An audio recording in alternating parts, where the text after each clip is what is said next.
চকবাজার 400 বছরের ঐতিহ্যবাহী পুরান ঢাকার সবচেয়ে বড় ইফতার বাজার।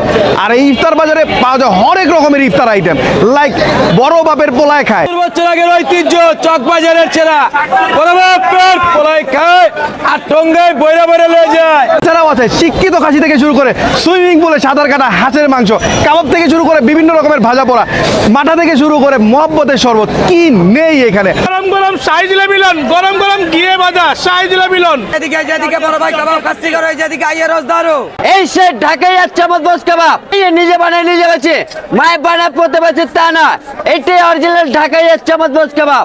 গরুর আচার মুরগির আচার ঢাকার নবাবেরা খাইতো আর ঠোঙ্গা ভরিয়া ভরিয়া লইতো। আইয়ে রোজদারও ঝাল টক মিষ্টি ঝাল লাগে এবং ভাল লাগে। এছাড়াও এখানে পেয়ে যাবেন বিভিন্ন রকমের ফ্রেশ ফল। আর তবে সবচাইতে যেই জিনিসটা বেশি আমি এখানে দেখতে পেলাম সেটা হচ্ছে অশিক্ষিত বেশ অনেকগুলো জীবন, আর অশিক্ষিত জীবনগুলোকে শিক্ষিত করতেই লাইফ বয়ের বেশ সুন্দর একটা উদ্যোগ। চকবাজারে এই অস্বাস্থ্যকর পরিবেশে লাইফ বয়ের এই স্বাস্থ্যকর উদ্যোগ দেখে বেশ ভালো লাগছে। তারা এখানে হচ্ছে হাত ধোয়ার ব্যবস্থা রেখেছে। সো আপনারা চাইলে ইফতার কেনার আগে এবং ইফতার কিনে বাসায় ফেরার আগেও কিন্তু হাত ধুয়ে বাসায় ফিরতে পারেন। আর লাইফ বয় সম্পর্কে তো নতুন করে বলার কিছু নাই, লাইফ বয় কিন্তু আপনাকে 99.99% জীবাণু থেকে সুরক্ষা, এছাড়াও জীবাণু থেকে সুরক্ষা পাচ্ছেন মাত্র 10 সেকেন্ডে।